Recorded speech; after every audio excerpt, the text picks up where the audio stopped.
গভীরতা রয়েছে, আমরা ধর্মের মধ্যে ডুব দিচ্ছি না।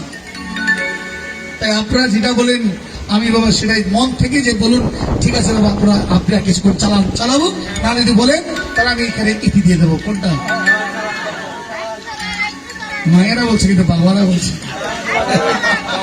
বাবারা বলছে না, কারণ বাবাদের ওপর কিছু অভিষ্ঠান থাকতে পারে। তো কি বলো, চালাবো মানে কি বললো,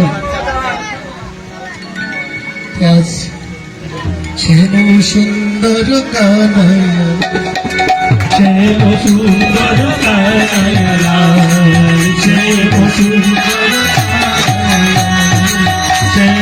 সুন্দর কানাইয়া, ফল এলো ফল, ফল এলো ফল, ফল এলো। সারাদিন কষ্ট করেছি, দুঃখের বিষয় সকাল থেকে বাবা সারাদিন মধ্যাহ্ন সময় কেটে গেল, একটা ফল বিক্রি হলো না। ভিখারিনী বলছেন, ফল বিক্রি নেই প্রভু, সকাল থেকে তো একটা ফলও বিক্রি হলো না, আমি না খাবো না প্রভু, তোমাকে তো দুটো দিতে হবে, আমার 1 টাকাও যখন হলো না, আমি কি নিয়ে প্রভু তোমাকে ভোগ নিবেদন করবো। ফল বিক্রি নয়ন জলে ভেসে ভেসে রবীন্দ্রনাথ, প্রভু প্রভু যদিও বা তুমি আমাকে দূরে সরিয়ে দিচ্ছ, তবু একটা বিনতি প্রভু, হে গোবিন্দ রাখো চরণে, হে গোবিন্দ রাখো চরণে,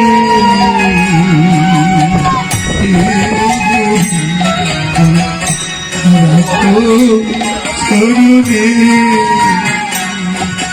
হে গোবিন্দ রাখো চরণে।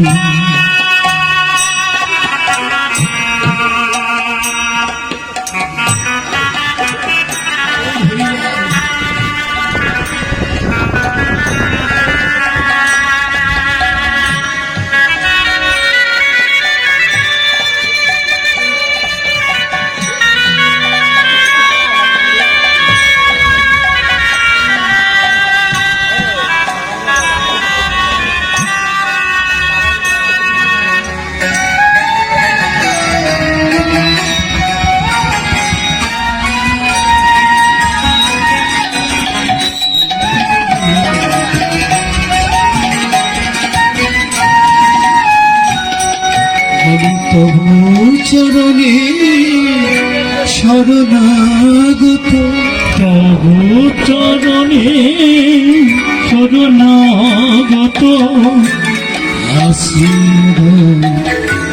আশ্রিত জনে, আদি হে গোবিন্দ রাখো চরণে, আদি হে গোবিন্দ রাখো চরণে।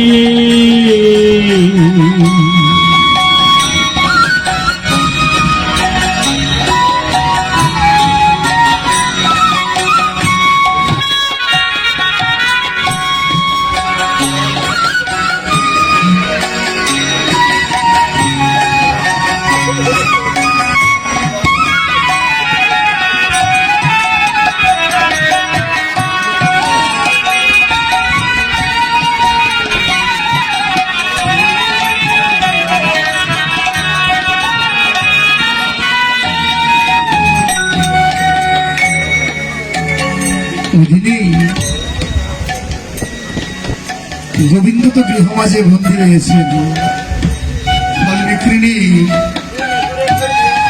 প্রভুকে বলছেন, প্রভু আমার সবকিছু হরণ করে না, কিন্তু আমার মনটা যেন তোমার চরণে যেন থাকে। প্রভু আমি জানি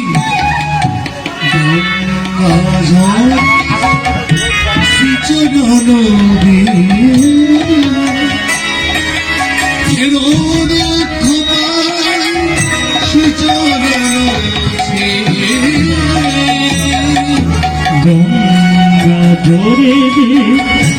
স্বজনকে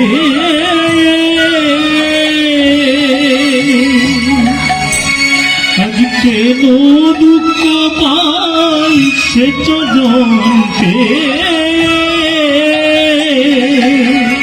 তবে জ্বালা আরোহে শ্রীহরি করুণা সিক্ত নয়নে গোবিন্দ চরণে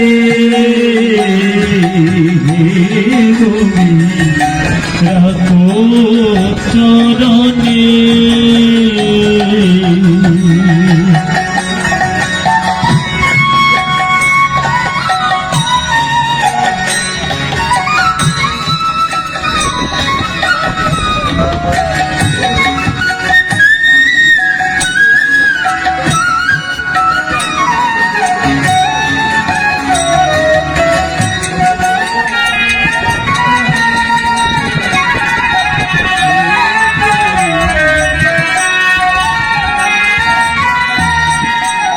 প্রভু রে চাই মানুষ তোমার হাত পাতিলে ফেরবে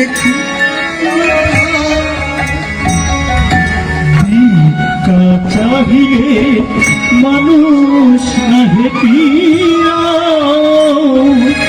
তোমার দুয়ারে হাত পাতিলে ফিরবে কি তুমি তা চরণে ধরিয়া ডুবে মরি যদি চাহে সিক্ত নয়নে হে গোবিন্দ রাখো চরণে হে গোবিন্দ রাখো চরণে হে গোবিন্দ রাখো প্রভু চরণে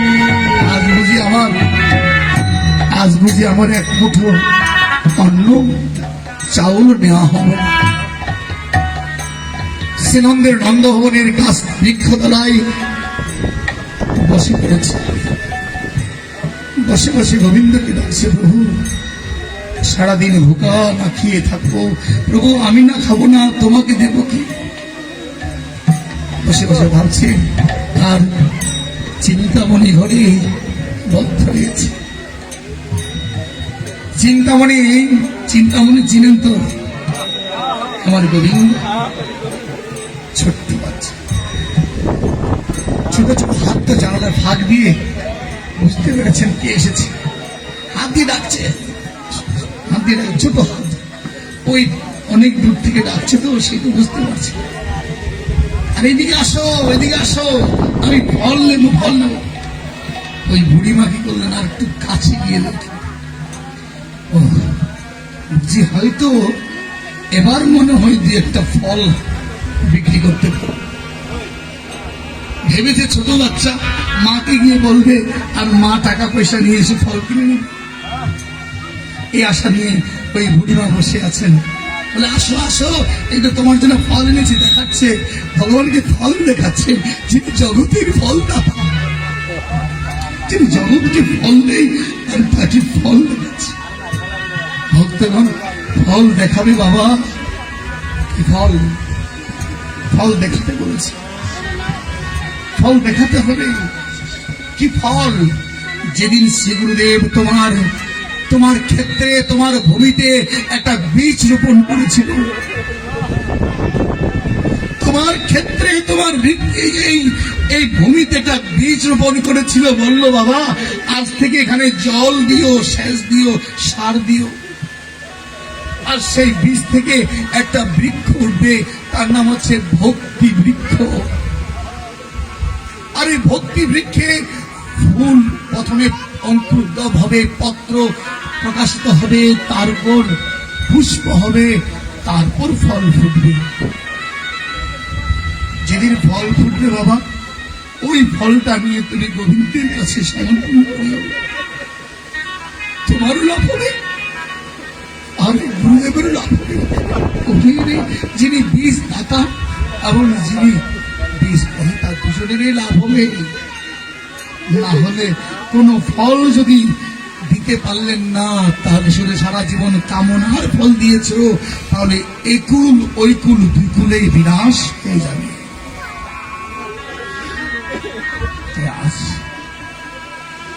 ফল বিক্রি নিয়ে মনে মনে ভাবলো যে এবার বুঝি ফল বিক্রি হবে। আমার গোবিন্দ ঘরের ওপাশ দিয়ে ঘুরে এসে খালি হাতে, আরে আমি তো ভেবেছিলাম মাকে নিয়ে সঙ্গে আসবে, ফল নেবে, আবার খালি আসলাম, বুঝি এবারও আমার শেষ হবে না কিছু। কি রে, ফল নেবে? হ্যাঁ ফল দাও। ফল নেব, দেবো তো বুঝি, তবে আমার টাকা দিতে হবে না, আমার কিছু টাকা তো করি তো দিতে হবে। আচ্ছা বসো বসো, আমি যাচ্ছি। আবার দৌড়ে গেল। মা তো ঘরে বুঝতেছে না, মা তো জানে না ছেলের এই লীলা। খুঁজে না পেয়ে ঘরের ভাণ্ড থেকে বলছে, দুটো হাতে করে বলছে, ধান বা টাকা না থাকলে চাউল অথবা ধান দিলে আমি তোমাকে কি করবো, ফল দিয়ে দেবো। তাই উনি কি করলো, একবার এরকম করে চাউল নিয়েছে, ধান কতগুলো নিয়েছে। ছোট ছোট হস্ত, তো এই ছোট্ট হস্তের মধ্যে বলুন তো কয়টুকু ধান সেখানে থাকবে? কানাই তো মনে করেছে আমার হাতে অনেকগুলো ধান উঠেছে। আসলে না, ভক্তকে প্রেম ধন দেওয়ার জন্য প্রভু এই লীলা। আমি আমার ভক্তকে প্রেম দান করি কখন জানো, যখন সে সব হারিয়ে ফেলে আমার চরণে আত্মসমর্পণ করে। যেদিন তিনি বলতে পারবে, প্রভু আমার সংসার সব তোমাকে দিয়েছে, আমার ভালো মন্দ সব তোমাকে দিয়েছিল, আর সেদিন তোমার কাছে এসে দাঁড়াবে। আজ সেটাই ধানমণি ফল বিক্রি মনে মনে ভাবছে, বুঝিয়ে ভাব আজকে হয়তো টমেটো চাল পাবো। ছোট ছোট পা, ছোট ছোট হাত, হস্ত দ্বারা ধীরে ধীরে ধীরে ধীরে ধান নিয়ে আস্তে আস্তে সেখান থেকে হাতের ভাগ দিয়ে অনেক ধান পড়ে গেল। শুধু দুটো ধান ফল বিক্রিকে বলছেন, মা মা দে দো, ফল দে দো, দিয়ে এসে ধান নিয়ে। উনি দেখে গোপালের মুখের দিকে তাকিয়ে আর কিছু বলতে পারল না। ও বুঝেছি, আজকেও প্রভু আমাকে অনাহারে থাকতে হবে।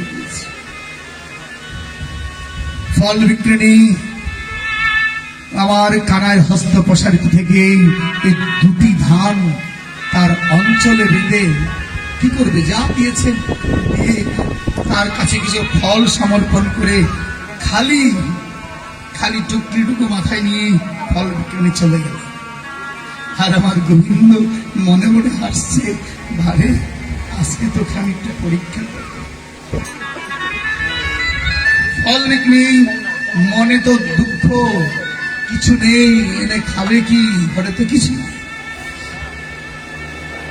বাড়ির কাছে আসার সময় হঠাৎ করে তার যে ঝাড়ি ছিল ভারী হয়ে গেছে, ভারী হয়ে গেছে। কি আমার মাথাতে হালকা তো কিছুই ছিল না, ভারী হয়ে গেল কি করে? বাড়ির নিকটে এসে মাথা থেকে নামালো, নামার পরে কি এত ওজন কিসে? সে কাপড় খুলে দেখলো অনেকগুলো মনে মুক্তা হীরা দিয়ে। এই মনে মুক্তা নিয়ে ফল বিক্রি করে দিয়ে কাঁদছেন, প্রভু তোমার কাছে তো আমি এটুকু চাইনি, তুমি কি ভেবেছো তোমার এই অর্থ দিয়ে আমাকে ভুলিয়ে দেবে? প্রভুরে, আমি এই অর্থের জন্য তোমাকে ডাকি, তোমাকে আমি পাওয়ার জন্য ভালোবাসিনি, তোমাকে আমি টাকার জন্য ভালোবাসিনি, তোমাকে আমি বড় জায়গা কেনার জন্য ভালোবাসিনি, তোমাকে আমি কোটিপতি হওয়ার জন্য ভালোবাসিনি।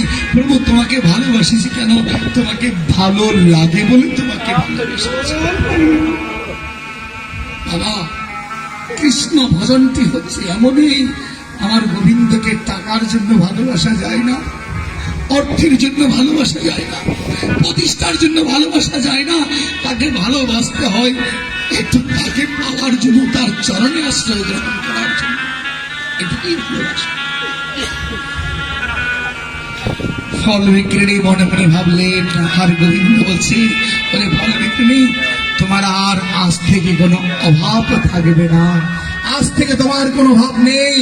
তুমি আবার নিরন্তর আনন্দ চিত্তে তুমি আমার সেবা করো, তোমার আর কোনো অভাব বলনি। তাই গৌর সিংহ হরি হরি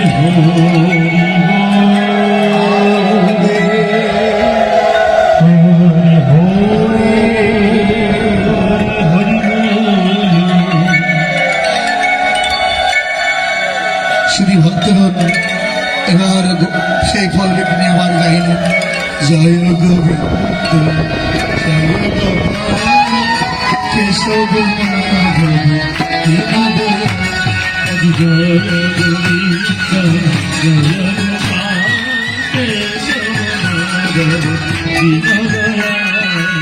দীনদয়াল প্রভু দীনদয়াল প্রভু দীনদয়াল।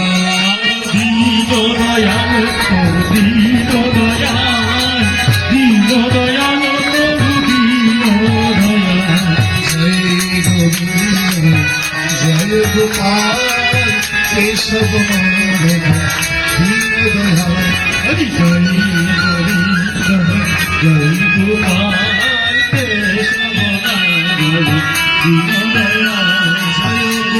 গোপাল জয় গোবিন্দ জয় গোপাল জয় গোবিন্দ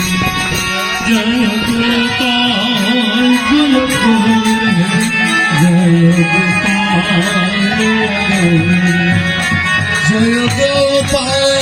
জয় গোবিন্দ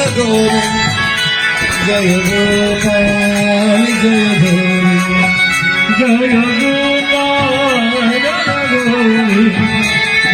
গোপাল জয় গোবিন্দ। গোবিন্দ জয় গোবিন্দ জয়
জয়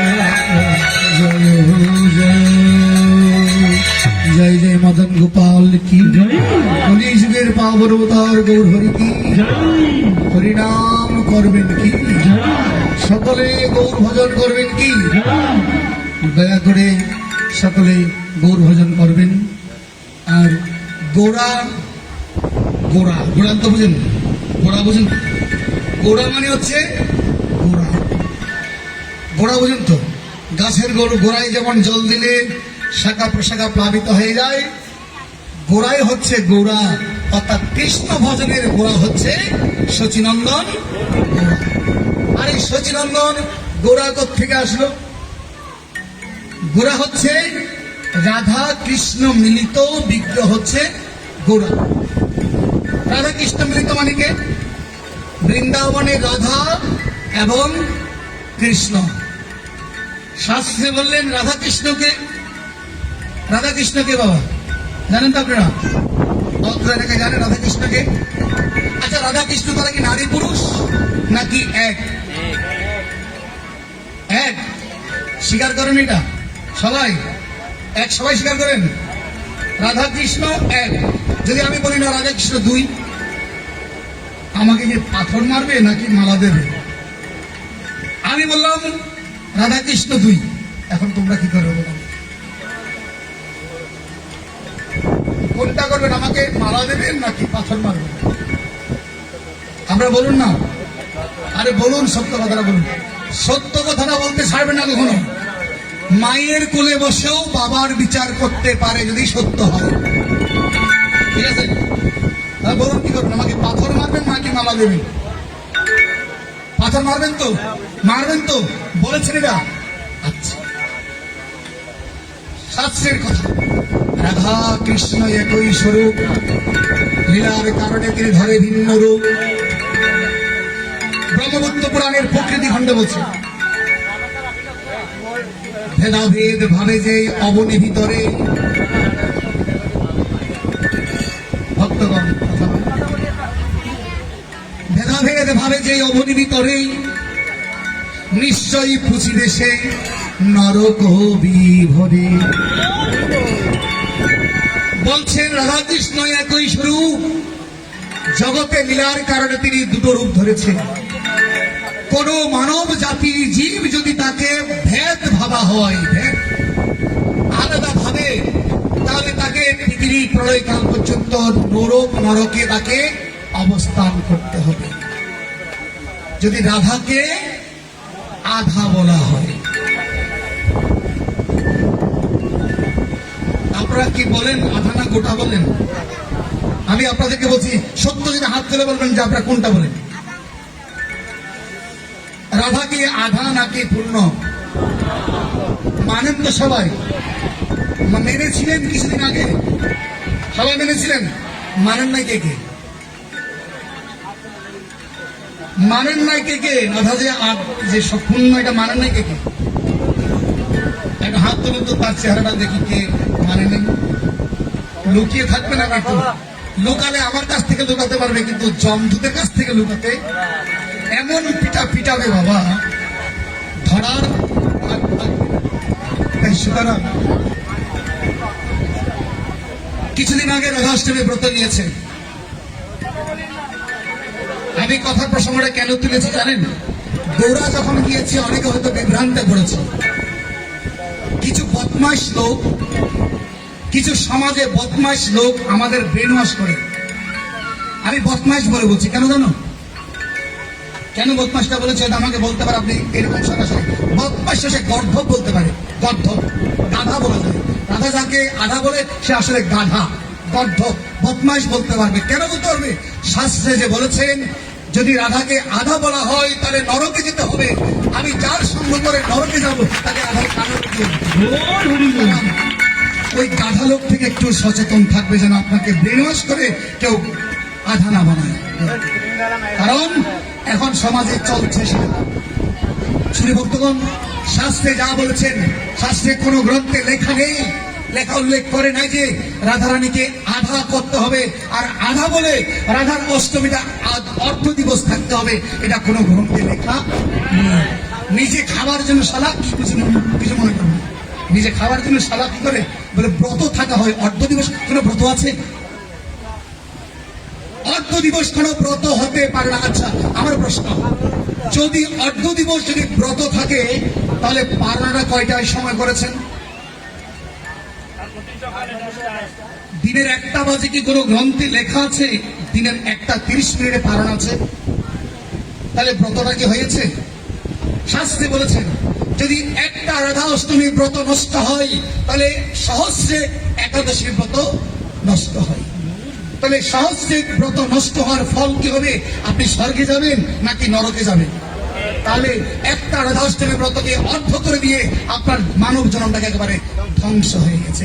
আপনি শাস্ত্র করুন, মালা করুন, তিলক করুন, প্রসাদ পান, যতই কিছু ভান্ডারি করুন না কেন, রাধারানীর চরণে অপরাধ হলে তোমার জীবনটাই বৃথা হয়ে যাবে। আর তাই দয়া করে, হয়তো আমার কথাটা শুনতে খারাপ লাগলেও বাবা, কথাটা কিন্তু শাস্ত্রীয় কথা। তাই দয়া করে আপনাদেরকে বলছি বাবা, সেখান থেকে একটু সচেতন থাকবে।